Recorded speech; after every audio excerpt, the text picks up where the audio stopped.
Uh, I want to make a video on the modern day politics of gender and identity.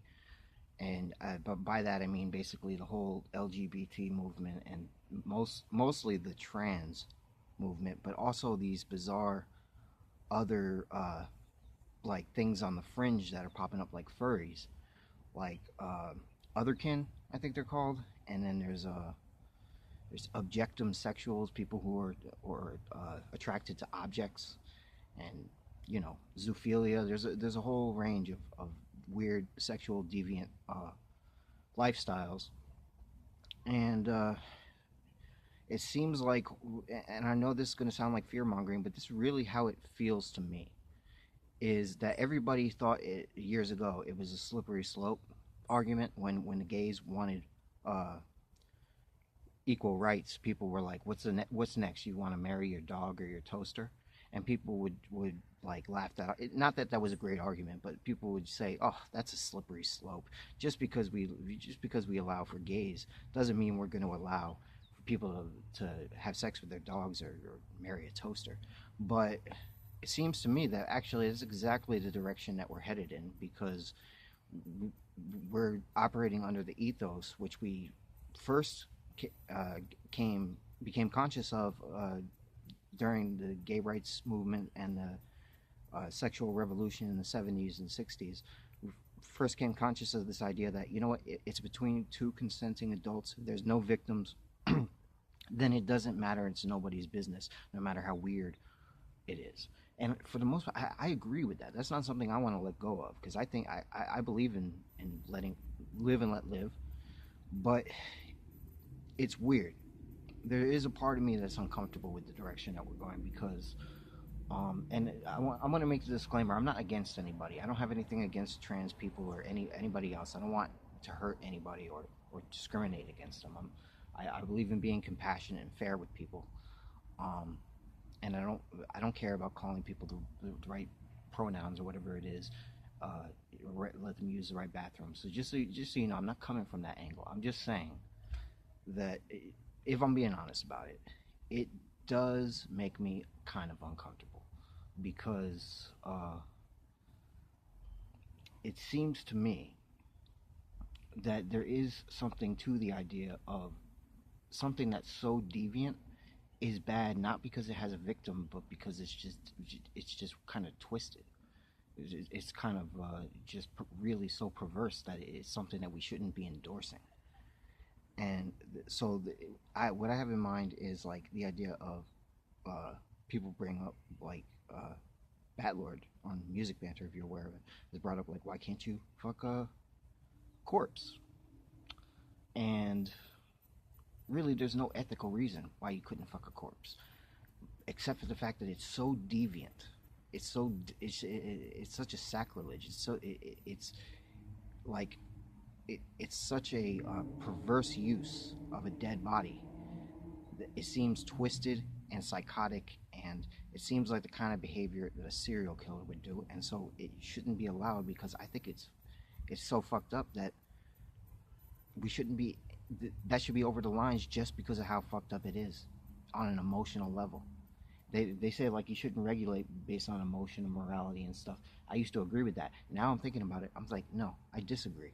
I think you should regulate, because you can go too far if you encourage that kind of behavior. There's a thin line between that and much more sick, twisted stuff, and it's not a slippery slope. It's it's called social norms. If you alleviate the norms and make it much more liberating and relaxing, then you're going to come with all sorts of crazy stuff that never we would have thought possible. Like if 10, 15 years ago, somebody told me that it was really going to be a movement of people who identify with other animals and believe that they really were born to be a fox or a hound or whatever. I would have thought that was a parody. I would have thought that was like an Onion article, like making fun of the trans thing. I would have thought that's just crazy. Nobody's gonna. That maybe one or two crazy people would do that, but not. It's not gonna be a bunch of people. It's not gonna be a movement, but it is. And you know, there's some rare ones like objectum sexuals. There's not a lot of them, but they're out there. And it's like I don't know. I feel like maybe we should leave those people alone, but at the same time, I feel like normalizing it seems uh, a little problematic to me because we're encouraging people to indulge in a delusion. Like, if you're saying, I identify as a fox, I think I was supposed to be born a fox, and I imagine myself as a fox, you're living a delusional life. You're trying to convince yourself of this delusion that you're supposed to be a fox. You're not supposed to be a fox. If you're born into a body and you don't think it's the right body for you, there's nothing wrong with your body. It's your brain that's fucked up. It's unfortunate. We just don't know how to fix your brain. And so the solution for trans people is to go through the surgery. And like I say, I don't have anything against them. I don't wish any ill will towards them. I'm skeptical as to whether or not that's really the best path. But if it is, and that's go for it. I mean, I don't care. But it does concern me a little bit, I guess. Just I think people underestimate the fact that you can go too far in getting rid of all the rules, getting rid of all the old norms that we see as irrational, and trying to be strictly logical and ethical. It's like I made a thread years ago about bestiality, and like the consent argument does not hold up because we don't require these animals consent to do anything. We can kill them, we can use them, we can do experiments on them. We do whatever we want with animals. They don't have human rights. You can't extend human rights to them in this one domain, in the sexual domain. And so I think it's just a matter of, like, we do frown upon cruelty towards animals, but like bestiality is frowned upon even if the animal is not cruel to the animal at all. If a woman lets a dog, fuck her, that's a the dog's not the dog is fine. He's not having a bad time. He's doing fine. Um, it's not more abusive than a lot of the other things we do to animals, but it's still sick.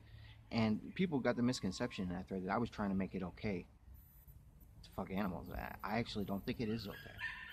I was saying that the arguments that we use to say it's not okay don't make sense.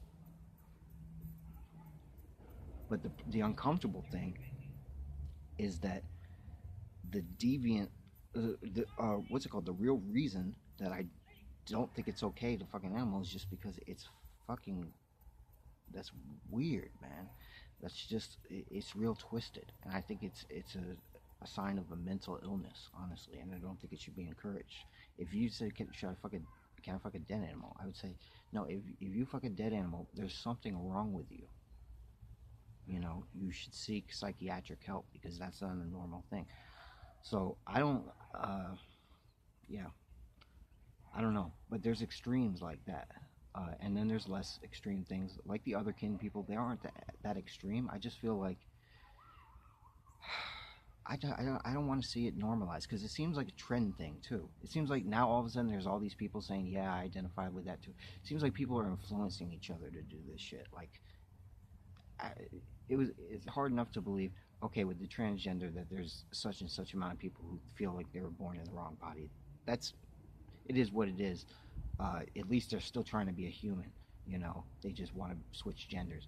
But to have all these people individually saying, yeah, I think I was born a fox, I think I was born a squirrel, I think I was, it's like, no, this is some sort of meme. This is something that's like perpetuating itself. You can get all these people if they were isolated from each other and they never knew anybody else who had that inclination. I bet half of them wouldn't even have it. I don't know. That's just my opinion. But yeah.